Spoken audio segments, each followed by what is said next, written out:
Mais quel est donc l'avenir de la protection des terres agricoles? Jean Garon et René Lévesque sont tous les deux à l'origine, il y a 40 ans, de la Loi de protection du territoire agricole du Québec. Qu'advient-il de celle-ci aujourd'hui? L'Institut Jean Garon, créé en 2016 en mémoire du ministre de l'Agriculture le plus vénéré au Québec, Jean Garon, devient dans le cadre d'une réflexion sur l'avenir des terres agricoles, ce carrefour de choix pour échanger, proposant une réflexion en profondeur sur cet héritage et ses perspectives. Le bon Dieu qui disait, j'ai donné 1 talent, 5 talents ou 10 talents. Il y avait celui qui les avait fait profiter, ces talents. Il y avait celui qui les avait enfouis dans le sol. Prendre ces terres agricoles pour mettre de l'asphalte par-dessus. Certains estiment que la loi protège trop. D'autres estiment qu'elle doit garder son rôle coercitif au profit de l'agriculture du Québec. L'Institut Jean Garon, fidèle à sa raison d'être, met en place l'occasion d'un débat de société.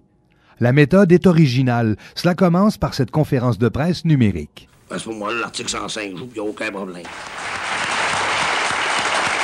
Jusqu'au mois de novembre, une discussion continue en ligne qui interpelle citoyens, experts et membres de la société civile pour nourrir une réflexion sur la protection du territoire agricole et sa mise en valeur dans l'avenir via Facebook, via le site Internet de l'Institut Jean Garon, ainsi que la web télé Garon TV.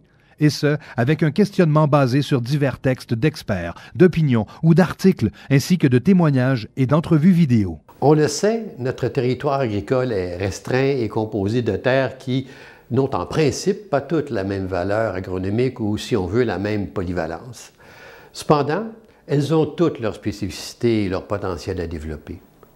La protection du territoire agricole doit donc absolument être accompagnée de sa mise en valeur et pour cela, un regard neuf doit être jeté face aux nouvelles attentes de la société. La diversité, l'éco-responsabilité, la proximité en sont des exemples. De nombreux thèmes seront abordés. De cette démarche naîtront des pistes éclairantes pour notre avenir qui commence aujourd'hui. Lorsqu'elle a été adoptée il y a 40 ans, la loi de protection du territoire agricole voulait avant tout répondre à une problématique d'étalement urbain. Cette réponse a connu des succès, mais aussi rencontré des difficultés. Aujourd'hui, les attentes de la société à l'égard de son territoire agricole sont multiples. Qu'il s'agisse de l'intérêt pour une alimentation produite localement, du développement des régions rurales ou de l'utilisation du territoire dans un contexte de changement climatique.